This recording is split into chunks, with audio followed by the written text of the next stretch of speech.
So here's the setup. Normally, your brain is kind of like your phone. Tons of storage, but not infinite. You got to clear out old photos, or in this case, memories, to make room for new stuff. And your brain is smart about it. It keeps important patterns and stories, but ditches the boring details, like how many times you brush your teeth. But let's say we break that system. You get infinite storage. Every smell, every word, every awkward thing you've ever said, it all sticks. No more forgetting. At first, this sounds like a superpower. You never fail a test again. Memorizing books? Easy. You be the ultimate trivia champion, remembering the name of every U.S. vice president in order, even the boring ones. Looking at you, Richard Mentor Johnson. But here's the catch. Memory isn't just storage. It's also organization. Your brain doesn't work like a filing cabinet. It works like a messy desktop with thousands of tabs open. More memory doesn't mean more clarity. It can mean way more clutter. Imagine walking down the street. You see a red car. Your brain instantly pulls up every red car you've ever seen. The one in your high school parking lot. The one from that car commercial. The toy car you chewed on as a toddler. Suddenly you're drowning in red cars.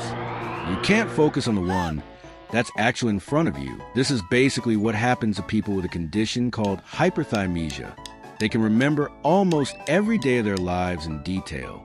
It sounds incredible, but they describe it as exhausting, like being trapped in a constant slideshow of your past. And if everyone had this power, society would get weird. Arguments would be unbearable. Forget, he said, she said. Everyone would have perfect playback of the fight, down to the second. But here's the twist. Memory isn't a perfect recording. Even now, your memories change a little each time you recall them. If you could never forget, you'd also never update. You'd be stuck with the raw, messy, and sometimes wrong versions of your experiences. Relationships? Yikes. Every embarrassing date, every mistake, every time your partner forgot to do the dishes, you'd remember it all. No one could ever let it go. Weddings might have vows like, I promise to love you, even though I will always remember that time you called my mom dude. Even creativity would take a hit. Forgetting is actually useful. It lets your brain mix up old ideas into new ones. Unlimited memory might mean you're stuck recycling the same old material instead of coming up with fresh thoughts. And here's the most shocking part. Your sense of self might collapse. Right now, forgetting shapes who you are. You don't carry every single moment. You carry the highlights, the stories, the lessons. Without that filter, your identity could blur into an endless archive. You wouldn't just be you now. You'd be you at every single moment, all competing for attention. So unlimited memory? Less like superpower, more like curse. Forgetting is what gives memories their value.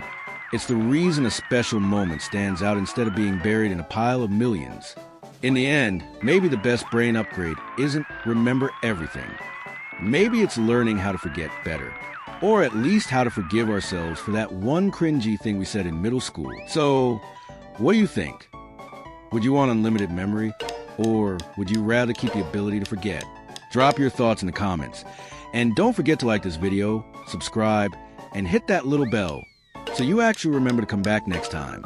Because let's be real, our brains are fine, but they're not YouTube's notification system.